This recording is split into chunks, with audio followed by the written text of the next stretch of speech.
The podcast you are listening to of Holmberg's Morning Sickness is brought to you by my friends at Eric's Family Barbecue in Avondale. Meet, mesquite, repeat. Trust me on this one. You've had barbecue before, but you haven't had it this good. Eric's Family Barbecue in Avondale, ericsfamilybbq.com. Eric's Family Barbecue has arrived and is simply the best barbecue in Arizona. Come satisfy your taste buds with meats that are smoked over mesquite wood and sides that are made with fresh ingredients and tons of love. They have the best, juiciest brisket, pulled pork, rib sausage, turkey, or everyone's favorite, the Pitmaster Sampler that includes all the meat and 4 sides. Mac and cheese, potato salad, coleslaw, corn, or beans, yum. And for dessert, try some creamy banana pudding, amazing. Eric's Family Barbecue in Avondale. Meat, mesquite, repeat. Make the trip, you won't be sorry. Dine in or take it to go. Go to ericsfamilybbq.com for more info. Holmberg's Morning Sickness. 98 Yeah, it's kind of embarrassing, Brad. Brad from the Imp totes the comedians. A manager over there is a kind of a bigwig. Just asked, John, do you ever jump in on the posted game? And I'm like, Brad, I do it for a living. It's kind of like you want to climb in the ring with Tyson Fury for a second, amateur. I mean, it would be a bloodbath. Who's better, though, you or Brett? Me. You heard Brett? Brett? Well, he used to just do it nonstop overnight. I know. And the thing is, you have a counter over there. You can see where you're at. Where? I don't even know where that is. You can watch it on the screen. When you're playing a song. Nah, you knew that. I did not know that. You've been behind that computer. Don't even. When it comes to computers, you can pretty much count me out on knowing where any of this Mary stuff is. Tangeman. I am kind of Mary Tangeman. Post-battle. Wait, Yeah. did someone go, aha? Was that you? Yeah, Brady. Coming to America? Yeah. Yeah. Second. But you've seen me on the fly. Looking at the screen. I don't know where. I don't even know where to look. Honestly, I have no idea. Next where song we'll show you. Okay. All right. There's a count. Yeah. I didn't know that. Well, there aren't on the things I was playing over here. But you just go by feel. Yeah, go but by you're nature. doing familiar songs. Oh, You weren't doing Dirty Diana. I don't know Dirty Diana. You know Dirty I Diana. don't listen to that one. If I'm listening to MJ, it's not Dirty Diana. I don't even know what the Hollies are. Brady being the etcher. Hey, Right. this one going up to Thunder Horse. And that's the funny thing is when you tell people to post it, they all turn into these weird like Wolfman Jack 1950s. I know, yeah. Hey, that's a record. It's a boss jock. Oh, I thought you were supposed to. Yeah, No, that's that's what I the thought. opposite of what you're supposed to. I thought the whole thing was parody. Well, that's what the consultant said. Nobody wants to hear Puke that. it out. Yeah. So, I mean, Nobody hey, wants Flip to Orley, puke it out. KPD. Yeah. I'm at the Tempe Improv. All right. That's more fun when people do boss jock, though. I do like Boss Jack. But the hey thing cracks me up. Starting sentences. And some people do it just when they're talking to you. Hey, it's good to see you. Hey. Remember that time we were hey? And it's like, I'm right here. Quit with the hey. You have hay all over your shirt. By the way, Flip has the greatest shirt I've ever seen in my life. I want on one of today. those. It is a silhouette of the Fat Albert Band, which is all the junkyard stuff. And it says the Fat Albert Jams 1972. Yeah. And it is, And then on the back. it just says hey, hey, hey. You know, I mean, again, we were talking Great shirt. off air, but when you get to the point where you have to sit there and really contemplate your T-shirt wear, Right. you But know, you can get canceled for that. Am I going to get canceled for wearing a T-shirt from something I grew up watching on TV? Yeah. You know, And and I just thought the hell with it. I didn't even think about, like I thought, white, black, whatever. I didn't even think about the Bill Cosby aspect. Yeah, Fat Albert lives separate from Bill Cosby for me, and I don't know why. Like the Cosby Show, I'm like, ooh. Like if you had a Bill Cosby shirt on, I would die laughing, but I'd be like, you might have not I made a couldn't good find choice. one. Oh, you look for those? But Fat Albert he lives on his own. If you had looked for a Bill Cosby shirt like 15 years ago, probably not a big deal. Right. Now they're kind of scarce. Yeah, not a lot of them printed out. I got a guy who can print shirts if you're interested. You'd Get be a real good surprised. There's quite a few. Are there online? Are you there looking is. up Bill Cosby shirts? Let's get Flip a Bill Cosby There you go. shirt. There you go. Early on, Bill Cosby. I want one of him as a bartender. Drinks are on me. Drinks are on me. Now that's just hilarious. I wouldn't be worried about that because it's making fun of Bill.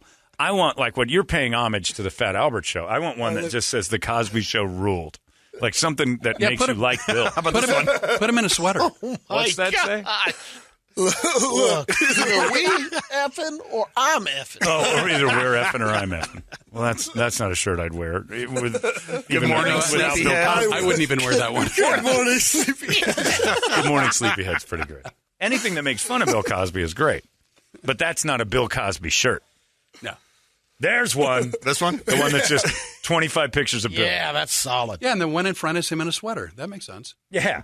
I like that. Anyway. And the hey, hey, hey one's great, too.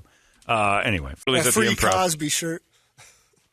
Free Cosby's not bad. I'd wear that. Because he's free now. He is free. It worked. Can you see that one? There's one that's from St. Patty's Day. It's all green. What's it say? Remember when I... remember when I raped that girl? Neither does she. Well, that's just... I don't like my shirt to have the word rape written on it anywhere, really. No, that's really... I think even I know that's a bad idea. I don't even like... I had a shirt that said Grape Nuts. It was the logo of Grape Nuts, and I just remember...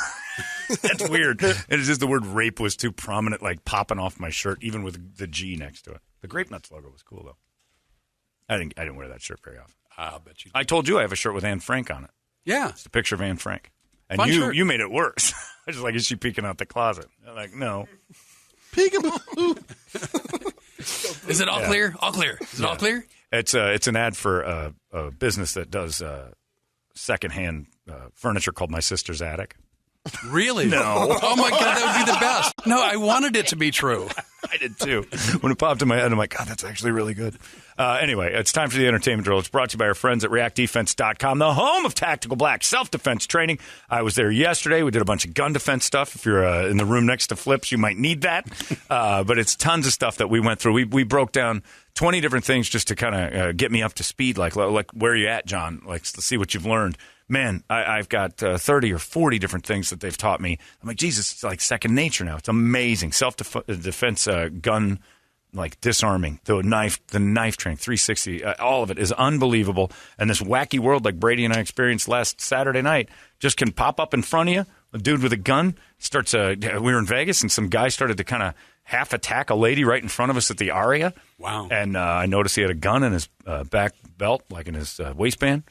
And Brady's buddy went over to try to stop it, and I'm like, we got to and you just start to see this kind of stuff. It happened within seconds. We were all having a normal time. I went over to Bruno Mars for girls' night out with the boys, the three middle-aged gentlemen to go see Bruno Mars together and work out some handies we were hoping for, a little old-fashioned. And the next thing you know, we got this fight in front of us. None of our business, and you get out of there. They teach you walk away. You walk away. You de-escalate your situation, and that's exactly what happened. It's amazing. And we went through so many different scenarios yesterday. I'm like, man, there's a lot you guys have taught me that I didn't even realize just in my head, and so much more to learn. Check it out. You know who you sound like? Who's that? The Karate Kid. I am the Karate It's like I'm painting the fence. Oh, my God, I can block. It's exactly kind of what it is, except for they're not as silly as painting the fence. They actually show you the thing, but it is. You're like, but for you to go later, it's like, oh, my God, now I see how it translates into real life. Everything. And that's exactly it. And you don't realize what you're doing will be second nature, innate to you. It's awesome. Wonderful. ReactDefense.com. It's the home of Tactical Black. Phoenix, Glendale, and Chandler. Check them out right there. Brady entertained me. Last week we heard Honey Boo Boo doesn't have any friends. She's 16 years old, but she has a boyfriend. Well, then she does have friends. Draylen Carswell. I don't know. They're very happy together. There's Draylen. Draylen is... he looks like a little tiny version of Big Papi. He's wearing a Red Sox jersey and everything. He's 20 years old, 4 years older than her. Oh, no kidding. Yeah. And she's a rather large blonde, and he's a black guy, so stereotypes are real. I'm staying out of this one. Staying out of this one. I would have put... Hey, you're right. I don't want to sound like a bigot, but I am one. So I could have told you 20 years ago that Honey Boo Boo would be dating a black guy. You mean before she was born? When I looked at her mom, I thought... That's true. I thought, genetically, there's only one person that's going to be interested in Honey Boo Boo. Honey Boo Boo got a fat ass. I'm like, stop saying that. I will say, years ago, I was staying at a hotel. I was working at the San Diego Improv. And they had, at the hotel I was staying at, the NAAFA convention. Okay. National Association for the Acceptance of Fat Americans, I believe. Oh, my God. And there is such a thing as a chubby chaser. Oh, absolutely. And some of them are not black.